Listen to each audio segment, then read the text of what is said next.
Hello, I'm Ray. Welcome to Wine Tap Tips. We're going to talk a little bit more about the patio pounders such as Sauvignon Blanc. Now, we had discussed earlier California and New Zealand. Quick refresher, California. Generally, you're going to get anywhere from that pineapple to that lemongrass, some nice herbaceous notes. And you can even find things that do see oak and not see oak. For example, Fume Blanc is a marketing term coined by Robert Mondavi, but a Sauvignon Blanc does not have to see oak. Now, the one thing I always tell people, find something that is truly California when you're drinking a California wine. Don't drink a wannabe Sauvignon Blanc, or a wannabe wine for that matter, anywhere. There's nothing wrong with having a wine that is inspired by a certain style or another region, but you don't want them to imitate that style. Let it be the expression of that terroir in that region. That's one of the fun things about these two Sauvignon Blancs, whether it's Vinorobles or Schuthorn. They are true expressions of Lake County and the Paso Robles area. They don't try and imitate New Zealand. If you want a New Zealand wine, then buy a New Zealand Sauvignon Blanc. Get that wonderful grapefruit, the gooseberry, those herbaceous, strong aromatics. Now, the fun thing about chili, there is a new chili movement out there. And more than one importer has talked about the new chili movement that is coming into the American market.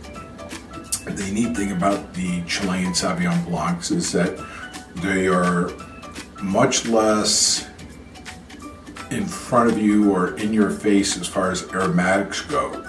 They're very light, they're refreshing, they're citrusy, and they're also a little bit more fruit forward than the French counterparts. So it's a nice in between, not as strong as New Zealand and not as mineral as France. Now, there is a little bit of a spectrum within the Chilean Sauvignon Blanc. You get everything from green bell peppers to fresh cut grass to passion fruit to some citrus notes, such as lime. But they're very inexpensive and they're a lot of fun. Then jumping over to France, you could have a wonderful Sauterne that is Sauvignon Blanc base or 100% Sauvignon Blanc, or you could even do a nice Bordeaux, a white Bordeaux. A lot of them are generally blended with a little Semillon to lower the acidity or Muscadet, but this one, for example, is 100% Sauvignon Blanc. Or you could run down to the Loire Valley, whether it's Pouilly-Fumé or Sancerre. And the fun thing about Sancerre is you get that big chalkiness, you get that flint, that heavy minerality. And that's a Sauvignon Blanc that'll last you for years. And that chalk, from a geological standpoint, it's the same chalk that you see on the White Cliffs of Dover. Now, Romania. You just gotta love the great values that are just now beginning to really enter the market from Romania.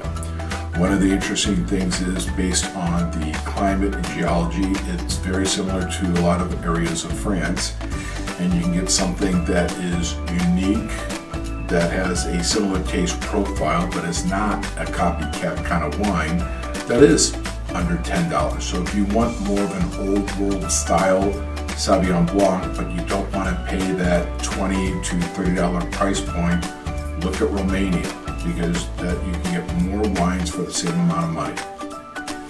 So in the end, it goes back to, what do you like to drink? What's a good patio pounder? What do you like to have with or without a meal that you can have glass after glass? Heck, you can even have a couple of these with your breakfast, believe it or not. You just want to sit out on a Saturday morning with those scrambled eggs, the fruit, the bacon, the fried potatoes. These would really be kind of fun to do. You ought to try it sometime. Anyway, I'm Ray. Thank you for joining us, and here's to living the wild wine life.